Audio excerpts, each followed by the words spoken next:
Welcome to the Husky Bamboo Podcast. It's a Seinfeld podcast, meaning that it's about nothing in particular. Hello everyone, welcome back. The rest of you that stayed along, the rest of you that are gone, my apologies. I'm sorry. This is Ariel Duran, this is the Husky Bamboo, and again, for the last podcast, I apologize. I was winging it, to say the very least. I'm still getting the hang of this. But this is the process of making a podcast, going through trial and error. I'm not perfect. I'm not a broadcaster. I didn't study this. I'm doing this and learning it on the fly. So my apologies if you weren't invested enough in this past podcast.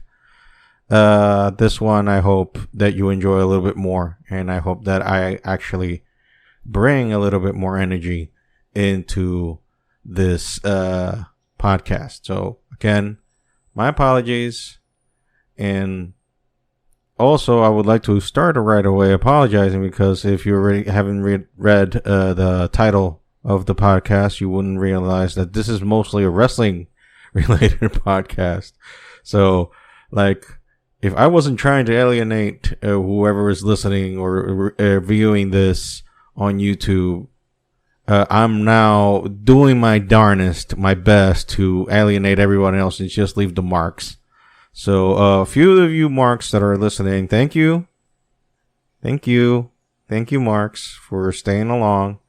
And those of you who are not marks and couldn't give 2 drops of monkey piss about this, don't hang on and see, maybe you like what I can bring to you in this podcast.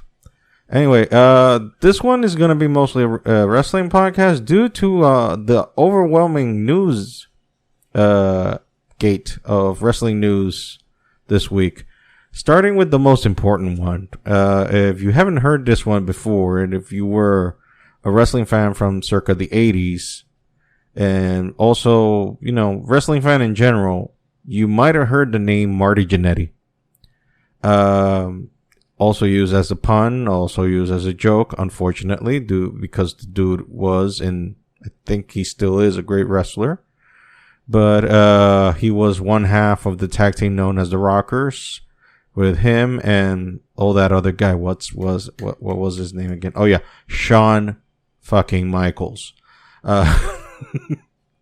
Yeah, the Showstopper main event, Mr. WrestleMania, add all the titles there. Mr. Hall of Fame as well. 2-time Hall of Famer. So,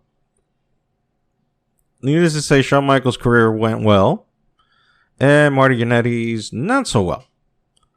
So, this week, we had a bit of an issue, because this week, Marty Jannetty made a weird-ass post on his Facebook, which he later deleted, but you gotta love the internet wrestling community, because they took a screenshot of what he published, and wouldn't you know, the dude makes a shocking admission in his Facebook post. What was that admission? I tell you, well, let me show you. I happen to have that screenshot of said post. Let me read it to you, if I may. I'm going to read it from my phone just to make sure that my eyes are well enough to read it. So let me indulge you a bit, because it's better to you to hear it from the horse's mouth. Well, me reading what he typed. I never told no one this, and by the way, I would like to apologize if some slurs come out. I never told no one this, even my brother Gino, because Gino would have killed him. And I don't want my brother gone. Hell, he'd only recently come home from Vietnam. I was 13, working at Victory Lane's bowling alley, buying weed from a, let's just say, homosexual man that worked there, and he put his hands on me. He dragged me around to the back of the building. You already know what he was gonna try to do. That was the very first time I made a man disappear. They never found him. They should have looked in the Chattahoochee River. But Winnie, the girl in these pics, the ones you're watching right now if you're looking at this via YouTube, I likes you so damn much. Probably my favorite, but I promised myself way back then nobody would ever hurt me again. That includes you. I loved you, but you hurt me with your effing Jamaican jealousy. You can go your own way. I don't need you.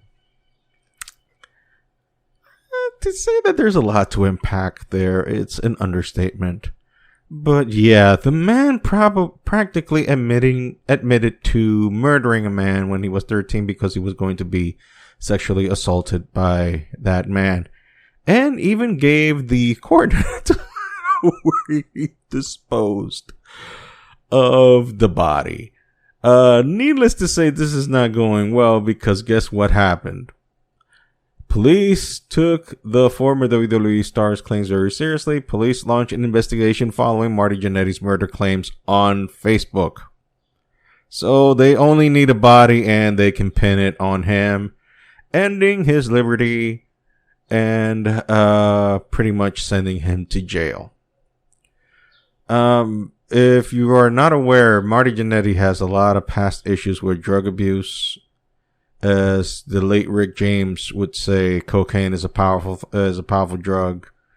And I'm not saying that is the particular case of Mr. Jannetty, but we can infer that something he has been doing and it's not going well. I wish people that have helped others in the past before, like I don't know, DDP, someone can get close to Mr. Jannetty as soon as possible and help him deal with his issues and his demons. I really wish him well. But this is about trying to make people laugh, and I don't mean to make a laugh out of his expense. But what the fuck? Yeah, the internet is undefeated in making memes, okay? So, unfortunately, there we have it. Here's some more memes for you. I'm not going to read them. So those of you who are listening, I'm sorry. I'm not going to give you the audio on these. You just watch it on YouTube. Okay? Okay. Let's continue. So yeah, Raw and SmackDown continue to suck. What else is new? I've said this 1,000 times on previous episodes of the podcast, and I will say it again. I cannot watch Raw or SmackDown. They suck. You're watching a tweet from a fan that says this is all your fault. When you don't watch Raw and SmackDown, the numbers drop, and when the numbers drop, we end up with Fight Club and a Ninja NWO with chainsaws. This is on you. For context, Monday Night Raw debuted at a Raw Underground themed, where they apparently have a Fight Club underneath Raw, and people just legitimately beat the shit out of each other. And on Raw, SmackDown, a new group, which I haven't even bothered to remember the name of that group, a faction, if you will, destroyed the SmackDown set. Kind of like another group did a few years ago. What was that name? The group's name from back then? Oh yeah, Nexus. So, yeah, it is what it is. So yeah, it's non-eventful because they have sucked so much that people they're trying to do like edgy things, trying to pull in the attention of the average fan. And the ratings keep dropping. You can blame COVID, maybe. You can probably blame COVID on that, but no, not really. Not really. It just plain old sucks. That's all. It just sucks. So, fans are discarded. They always say they're trying to do new things. Oh, we're going to push new stars. Then Shane McMahon comes back after he was fired and then brought back as a head figure, because apparently being fired means, oh, we'll just rest you for a couple of months and then bring you back like nothing else happened. So yeah, that was what happened. But you know what in WWE is actually doing good jobs? A good job, actually. A good job. NXT. And boy, did they fool me.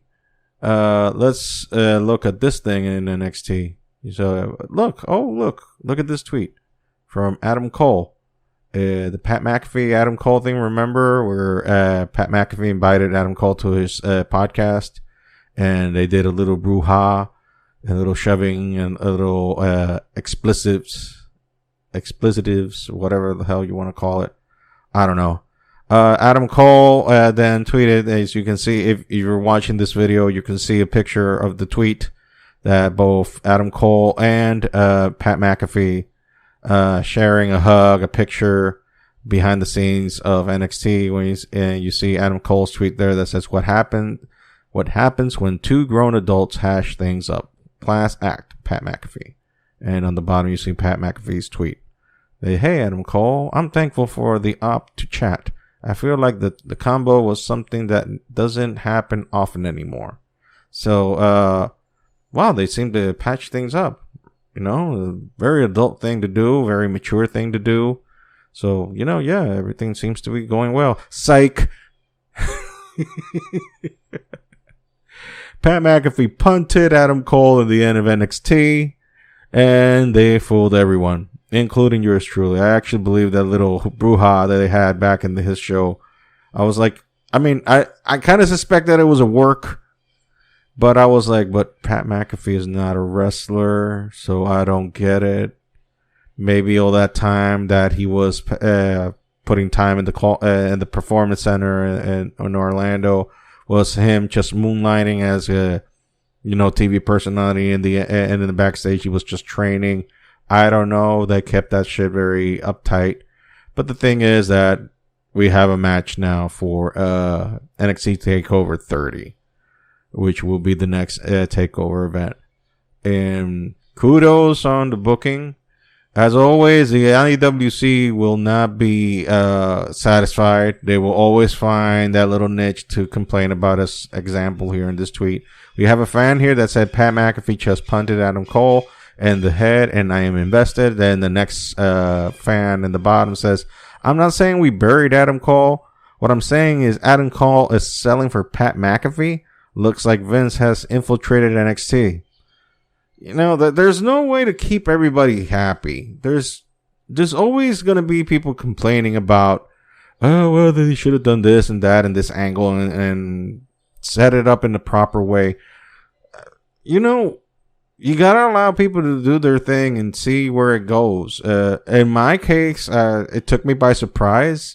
I was genuinely surprised of the angle. So I didn't expect it to go that way. So kudos on WWE, and specifically, I would imagine that the head writers here were, you know, Triple H, Shawn Michaels, all the people, Road Dogg, the people that work there. So kudos on them.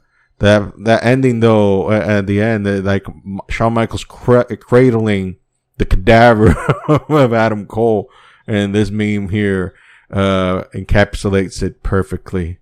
So, kudos on them. I think it was nicely booked. Let's just hope that the hype now lives up to the match, which I would guarantee 1,000% that's going to be all Adam Cole carrying Mr. McAfee. And probably Mr. McAfee will impress and show some, you know, things that he has been training on the PC, and show that he actually has some in-ring ability. So, kudos once again on the NXT crew for booking a good angle.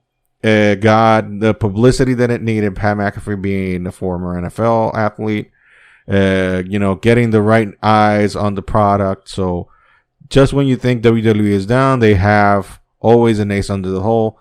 Unfortunately, the people that are running NXT are not the ones that are running Raw and SmackDown. That needs to be changed because, as I have already stated before, Raw and SmackDown kinda suck, which is a shame because I don't blame the wrestlers. I just blame creative or the lack thereof.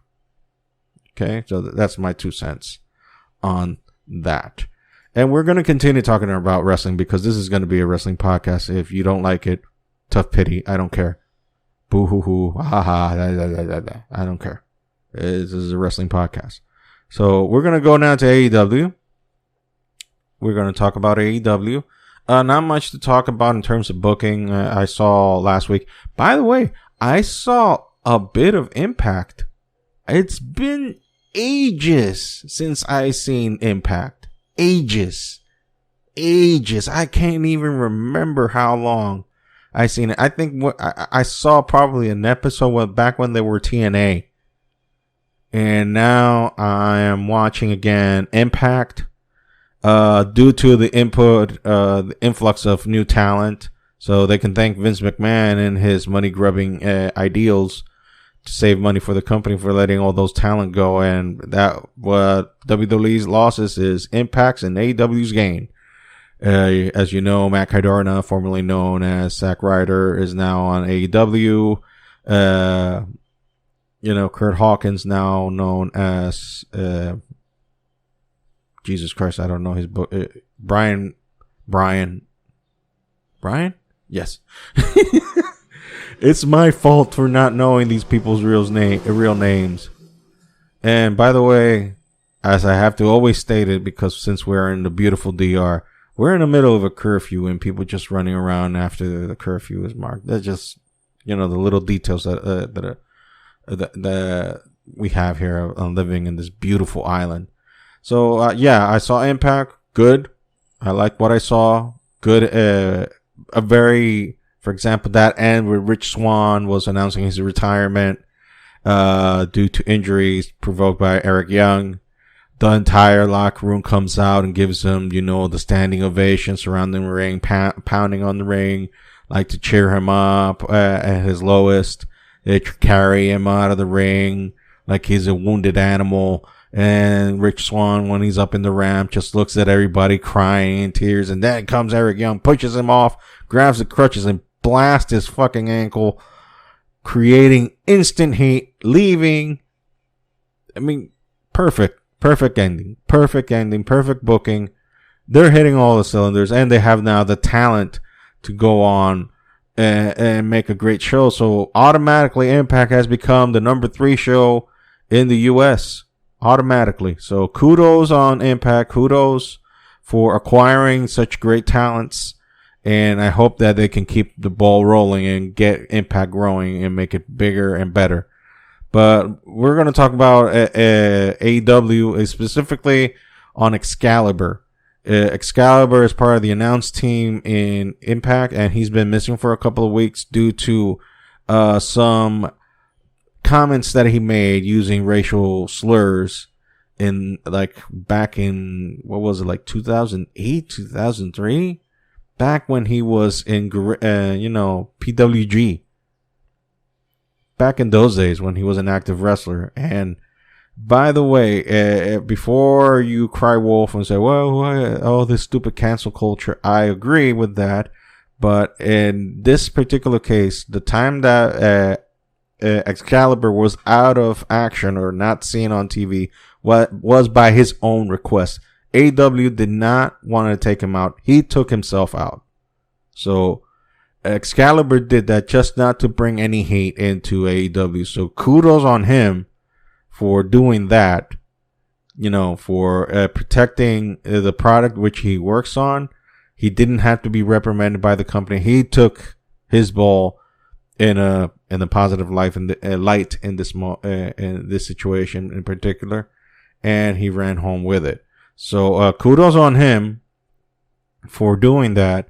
But I'm 100% sure that you find anybody in the public light that hasn't had any problems or hasn't done anything wrong with their lives in the past, and I'm going to tell you that is a bot created by Russia or China or whatever the fuck, because that doesn't exist. Human beings fuck up. That is what we do. That's how we learn. That's how we understand how are we interacting with this planet. We have to fuck up.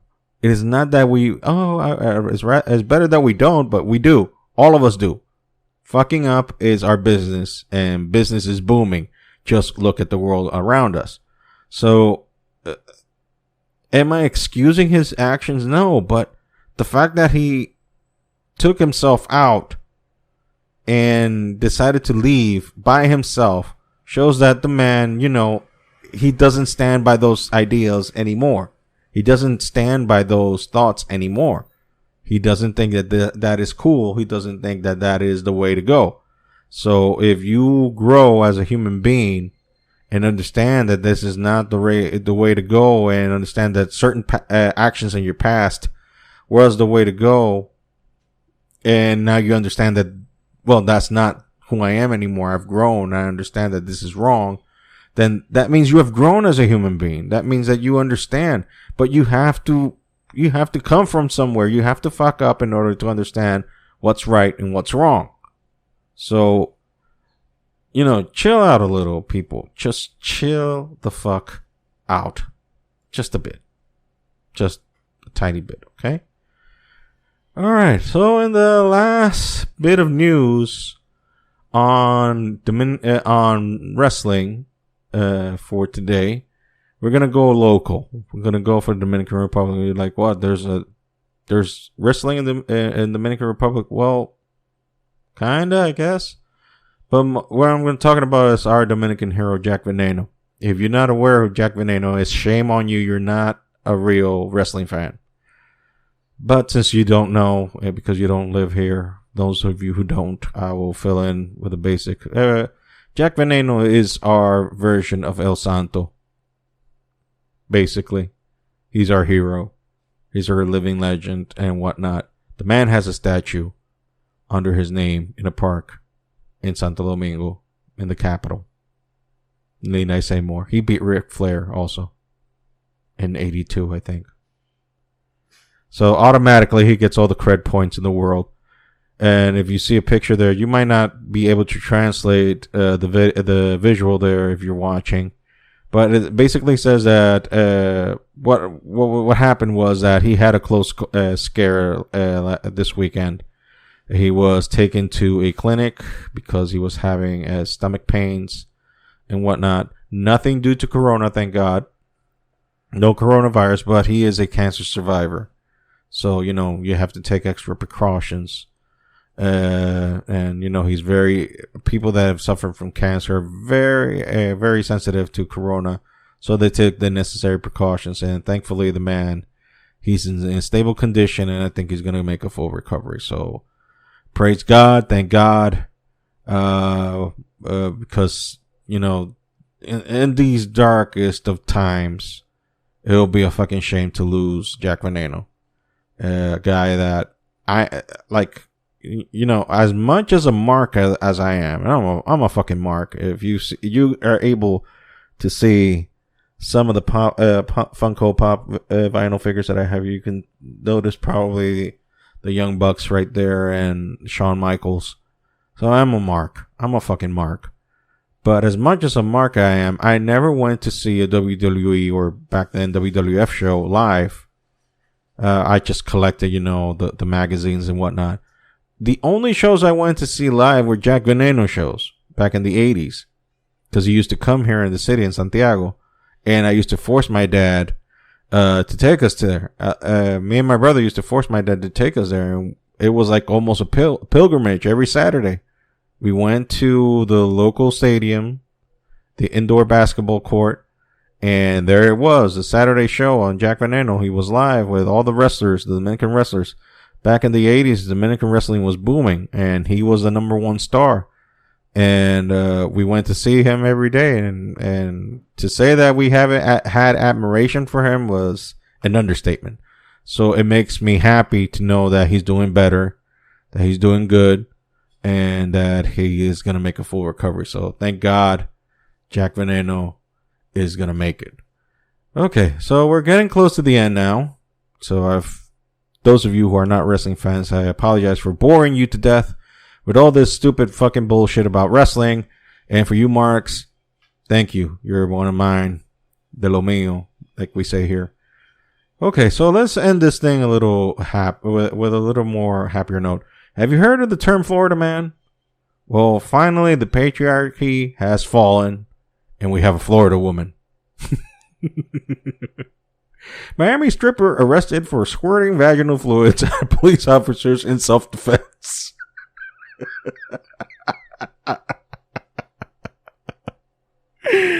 Oh, you gotta love Florida.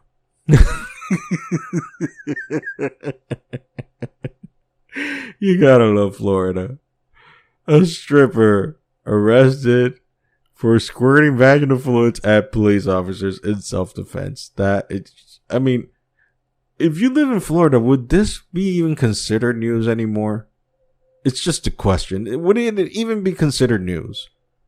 I think this is like, I mean, you get all those memes, you get all the the reports and the tweets and whatnot of Florida man and Florida man, Florida man, Florida man. And if you haven't heard of the term, look it up. You will thank me later. It is fucking hilarious. It is so hilarious. Just go there and find it out. It is fucking hilarious. So all the crazy shit that already happens in Florida by itself.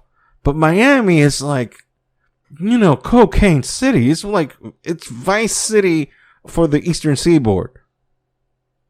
I mean, you got people in the West got Vegas where, ill shit, all kinds of ill shit happens. But I mean, Florida, it is on another fucking level. The shit that happens in Florida is on another fucking level. So I don't know what to tell you in that department. And the other thing is, never forget that this picture was found in Epstein's house. And the picture in question, for those of you who are just listening, is Bill Clinton with a blue dress and red heels, sitting on a chair in a rather provocative manner, pointing directly at whoever is viewing the picture. So never forget that shit exists.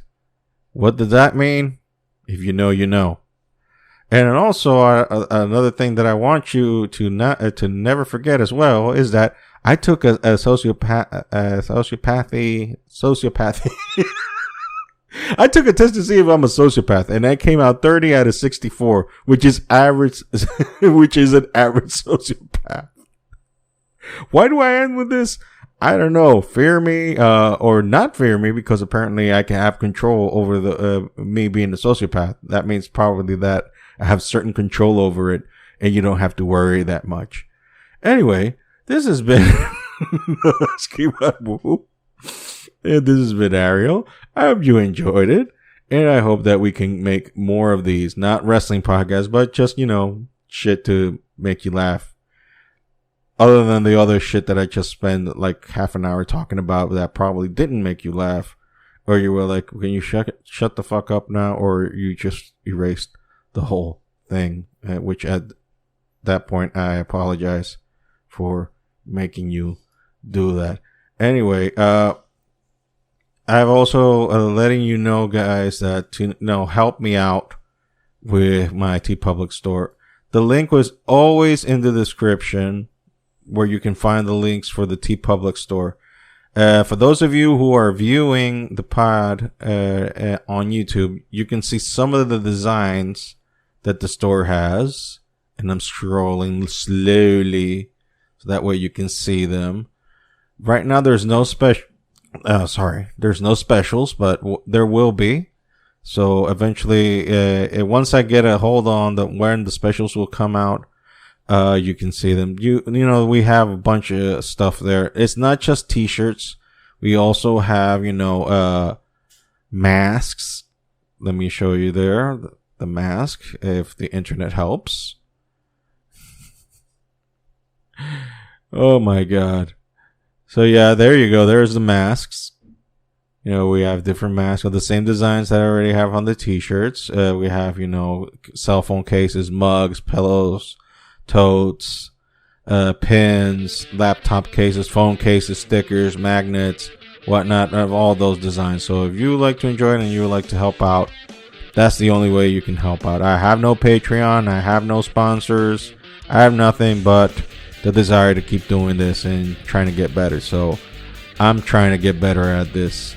And I thank you guys who have listened and stay viewing this. So once again, this is Ariel. This has been the Husky Bright Bull. Take care. Peace out. Bye.